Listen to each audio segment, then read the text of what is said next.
मुंबई या जागतिक महानगर असलेल्या आणि देशाची आर्थिक राजधानी ठरलेल्या महानगराच्या साधन संसाधनांवर पडणारा ताण काहीसा हलका व्हावा म्हणून नवी मुंबई या नियोजनबद्ध शहराची निर्मिती करण्यात आली। या शहराच्या निर्मितीचा सर्वाधिकार सिडकोला देण्यात आला। नवी मुंबई शहराची उभारणी होताना या भागातील आगरी कोळी आणि कराडी समाजाच्या जमिनी मोठ्या प्रमाणात संपादित करण्यात आल्याचा आरोप आगरी समाज शेतकरी प्रबोधिनीचे अध्यक्ष राजाराम पाटील यांनी यापूर्वीच केला होता। आता नवी मुंबई शहराच्या उभारणीनंतर आगरी कोळी कराडी समाजाला काही प्रमाणात जमीन शिल्लक आहे। त्यात आगरी समाज भातशेती करतो तर कोळी समाज मत्स्यशेती। याचप्रमाणे कराडी समाज हा देखील आगरी कोळी समाजाचाच पारंपरिक व्यवसाय करणारा समाज आहे। महानगरांच्या उभारणीतील बांधकामांना लागणारी वाळू देखील हा समाज परंपरागत व्यवसायाच्या रूपाने करतो। या समाजात पुरुष व स्त्रिया अर्थार्जनासाठी बरोबरीने काम करतात। या तिन्ही समाजाला आता आपल्या पारंपरिक व्यवसायाला मुकावे लागण्याचे संकट त्यांच्या समोर उभे असल्याचे या समाजातील तरुण सांगत आहेत। मी ऋषिकेश भोईर, कोलीकोपर आणि कोलीकोपर लगतच ही खाडी आहे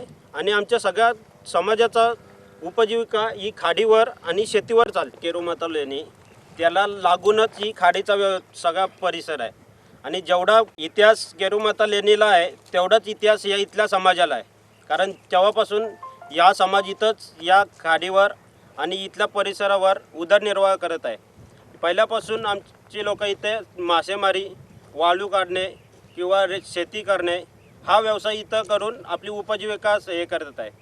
तर आता सिडकोने जो आपला एअरपोर्टचा प्लॅन केलेला आहे तर इथली जमीन, खाडी, डोंगर हे सगळं संपादित करण्यात आहेत आणि ज्या याच्यावर जमिनीवर त्यांची नावं आहेत, सातबार आहेत, त्यांचाच फक्त ते संपादन करून त्यांना मोबदला देणार आहेत आणि आमच्या ज्या खाडीवर किंवा डोंगरांवर नावं नाही आहेत, त्याचा सातबारा नाही आहे, ती जमीन ते तसेच बिना मोबदल्याचे घेणार आहेत आणि ही खाडीतील आमचा रेतीचा व्यवसाय बुडणार आहे, आमचा मासेमारीचा व्यवसाय बुडणार आहे। जर आमची समाजाचा उपजीविकेचं साधनच नष्ट होणार आहे तर आमच्या समाजाने पुढं या हाय प्रोफाईल सिटीमध्ये जगायचं कसं? कारण त्यांना उपजीविकेचं साधनच नसेल आणि तुम्ही दिलेला मोबदला आहे हा टॅक्स भरूनच संपणार आहे आणि जर तो पण तुम्ही जमिनीबद्दल जमीन देताय तर तुम्हीचा टॅक्स भरणार कसा? किंवा जे जमीन दिली आहे त्याच्यावर घरं बांधणार कशी? जर पैसेच नसतील तर घरं बांधू शकत नाही। म्हणजे जी जमीन तुम्ही दिलेली आहे ती जमीन आम्हाला परत तुमच्याच घशात घालायला लागणार, म्हणजे बिल्डरच्या घशात घालायला लागणार आणि त्याच्यातून आम्हाला काही 50% काही 40% भेटणार आहे आणि त्याच्यातून पण जे काही भेटेल ते आम्हाला टॅक्स भरून जाणार आहे। म्हणजे काही कालावधीनंतर आमच्याकडे शून्य असणार,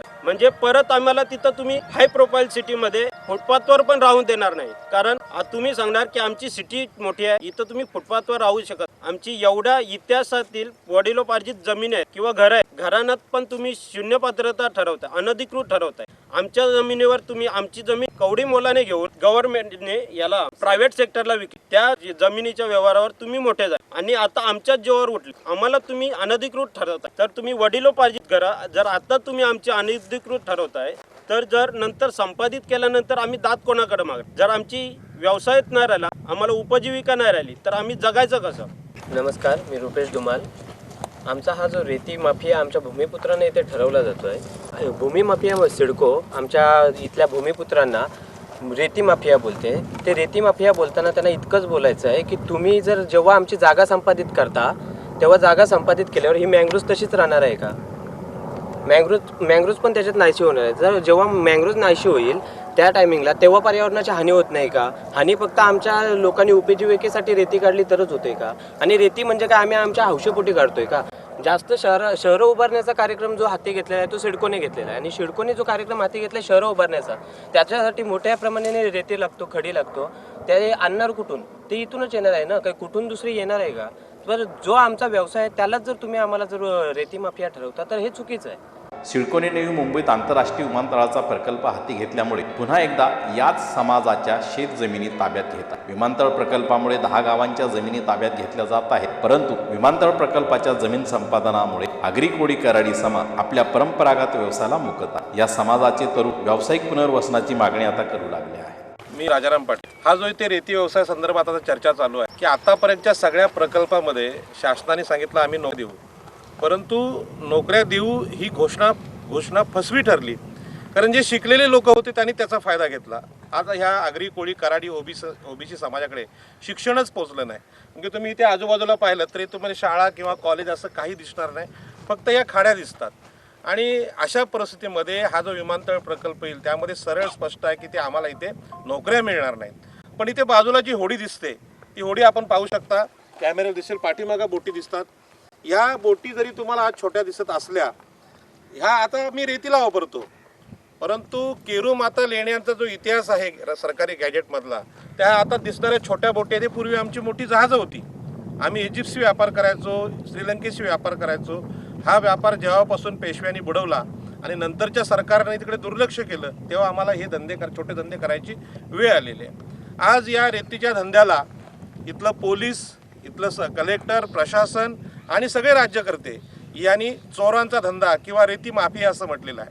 मधल्या काळात पुण्याच्या काही पर्यावरणवाद्यांनी एक कोर्टात याचिका टाकली. त्यांचं म्हणणं असं आहे की समुद्रकिनारी रेती व्यवसाय करणारे लोक पर्यावरणाचा ऱ्हास करतात. आता आम्हाला त्यांना आव्हान करायचं आहे की आमच्या लोकांनी रेती काढण्याची परंपरा 1000 वर्षाची आहे आणि 1000 वर्षाचा असताना इथे निसर्ग पण असाच आहे, त्याचं जपणूक आम्हीच केले. पण तुम्ही कोर्टामध्ये आमची बाजू न ऐकता, न्यायालयाने आमची बाजू न ऐकता आम्हाला माफिया ठरवलं. आज आमचं असं म्हणणं आहे की हा सगळा परिसर, ही टेकडी, उलवाड टेकडी तोडण्याचं काम 1800 कोटीला आहे आणि हा सगळा परिसरावर भराव करणार आहे सिडको. म्हणजे हे मॅनग्रोव्ह सहित इथलं जैविक परंपरा आहे, ही जैविक साखळी आहे, ही शासनच तोडणार आहे.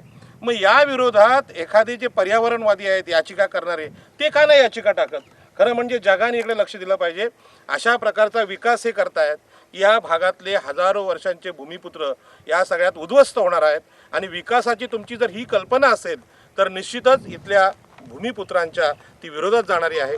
आतापर्यंत जी प्रकल्पग्रस्तांची आंदोलनं झाली, ती प्रकल्पग्रस्तांची आंदोलनं जमिनी आणि घरं वाचवण्याची होती. आदरणीय दिबा पाटलांनी ते आंदोलन केलं. परंतु वर्तमान स्थिती अशी आहे की ह्या ठाणे रायगडमधला हा समाज 100% भूमिहीन होतोय. भूमिहीन गोष्ट सगळ्यांना समजते, परंतु तो बेरोजगार सुद्धा होतोय, त्याचे व्यवसाय संपले जात आहेत. आणि आधुनिक शहरामध्ये अशा प्रकारचे व्यवसाय करण्याची कुठलंच नियोजन या सरकारकडे नाही. या देशामधला हा भयंकर मोठा असा अत्याचार आहे. आणि आपण परक्यांना शत्रू म्हणतो, म्हणजे पाकिस्तानचे लोक आमचे शत्रू आहेत असं म्हणतो, पण आमच्याच देशातले आमचे हे 15% उच्चवर्णीय लोक आमच्या आगरी, कोळी, ओबीसी आणि अन्य मागासवर्गीयांचे अशा प्रकारचे शत्रुत्व करतायत, हे या कॅमेऱ्यामध्ये आपल्याला दिसू शकतं. आमचं संपूर्ण जगाला आम्ही आव्हान करतोय की 2500 वर्षांच्या आमची ही व्यावसायिक परंपरा आता आम्हाला नव्याने जपायची आहे. आमचे व्यवसाय आम्हाला हवेत. तुमचं जे काही नियोजन असेल शहराचं विकासाचं, त्या व्यवसायाच्या नियोजनामध्ये आम्हाला आधुनिक जेट्टी पाहिजेत. आमचा रेतीचा व्यवसाय असेल, खडीचा व्यवसाय असेल, इथे शहर आहे, या शहराला रोज रेती लागणार, बांधकामं होणार, खडी लागणार, मासे लागणार आणि सागरी व्यापार पण लागणार. म्हणजे आता परवा मुख्यमंत्र्यांनी सांगितलं की नेरूळ, भाऊचा धक्का आणि रेवस अशी जलवाहतूक सुरू होते. 200 कोटींचं 300 कोटींचं बजेट आहे, पण या एकाही बजेटमध्ये, एकाही व्यवसायामध्ये आमच्या भूमिपुत्रांना घेतलेलं नाही. आणि हा भयानक प्रकार आहे. म्हणजे त्यांच्याकडे हा समुद्राचा अनुभव आहे, त्यांना न घेता तुम्ही दुसऱ्या लोकांना ही कामं देताय. हा जो सिडकोचा अत्याचार आहे हा सहन केला जाणार नाही. माझ्यासोबत हे तरुण आहेत, ह्यांची आता वय 22, 25, 35 पर्यंत आहे. आणि हा परिसर बुजवल्यानंतर ह्या ज्या पिढ्या आहेत ह्या नासवण्याचं काम सिडको करतोय. मला सांगा, ज्यांना आम्ही आमचं शासन म्हणतोय ते आमचं शासन मित्र असलं पाहिजे, त्या लोकप्रतिनिधींनी आमचे विषय मांडले पाहिजेत. परंतु आम्हाला अत्यंत वाईट वाटतं सांगायला की आमचेच लोकप्रतिनिधी, ज्यांना आम्ही विधानसभेत, लोकसभेत पाठवलेला आहे, ते कुणी हा मुद्दा मांडायला तयार नाहीत. किंबहुना बाकीचा सगळा जो मीडिया आहे त्यांनीसुद्धा ह्या अँगलनी इकडे बघावं की रेती काढणारा माफिया नाही आहे. कारण रेती ही शहराची गरज आहे. रेती हा आमचा व्यवसाय आहे, तो व्यवसाय टिकला पाहिजे. आणि त्याच्याविषयी नैतिक आणि न्यायिक भूमिका आम्ही आज सांगतोय. न्यायालयाने सुद्धा याचा विचार करावा की रेती काढणारे लोक चोर कसे? कारण या भूमीवर आमचाच अधिकार आहे. 2500 वर्षापासून आम्ही इथे आहोत. मग आमच्या भागातून आम्ही रेती काढली, ती चोरी कशी होते? त्याला त्यांनी एकच कारण दिले, पर्यावरणाचं म्हटलं तर सिडको ह्या सगळ्या मॅनग्रोव्हचा आता नाश करणार आहे. मग त्यांना तुम्ही ते जे सर्टिफिकेट दिलेलं आहे की पर्यावरणाचा कुठलाही आक्षेप नाही, मग तो रेतीवाल्याला का नाही देत? आम्हाला आता द्या, आम्हाला आमचा व्यवसाय करू द्या. म्हणजे विमानतळासाठी तुमचं पर्यावरणाचे कुठलेही कायदे आडवे येत नाही, पण रेतीवाल्यांसाठी येतात. याचा अर्थ स्पष्ट आहे की ओबीसी मागासवर्गीय लोकांनी कुठलाही धंदा केला, कुठलाही व्यवसाय केला, त्यांच्या घरात 2 पैसे आले तर ते पैसे कसे अडवायचे याच्यासाठी कायदे आहेत. पण तुम्ही जेव्हा एवढा मोठा भ्रष्टाचार करणार आहात, निसर्गाची वाट लावणार आहात, तेव्हा कायदे का आडवे येत नाही? आणि हा जो न्याय आहे, हा न्याय जातीवर आधारित आहे. आज डॉक्टर बाबासाहेब आंबेडकर असते तरी निश्चित आमच्या बाजूची भूमिका घेतली असती, पण आज अशा प्रकारचा नेता नाही. म्हणून हा जो अत्याचार आहे हा कोणाला समजत नाही. म्हणजे आरक्षणावर चर्चा होते, पण परंपरागत ओबीसींचे व्यवसाय आहेत, मासेमारी, रेती, खडी हे व्यवसाय नष्ट करण्याचं काम चालू आहे. ती व्यवसाय तुम्ही आरक्षणातून देणार आहात का? अशा प्रकारची काय आरक्षणाची योजना आहे का व्यावसायिक पुनर्वसनाची? नाही. आणि म्हणून आमचं आंदोलन हे आहे, अशा प्रकारचं आंदोलन आहे की देशातल्या सगळ्या लोकांचं इकडे लक्ष द्यावं की मोठमोठी धरणं असतील, मोठमोठे उद्योग असतील, त्यामध्ये तिथल्या भूमिपुत्रांची अवस्था काय होते, ते कुठे परांगदा होतात. पण आम्ही असे पळपुटे लोक नाहीत की कुठे परांगदा होऊ. 2500 वर्ष सागरी किनाऱ्यावर आम्ही पोर्तुगीज इंग्रजांना थांबवलेला हा समाज आहे. आम्ही निश्चित वेळ आणली तर देश बांधवांच्या सोबत सुद्धा लढायला तयार आहोत. अशा प्रकारचे आंदोलन आहे.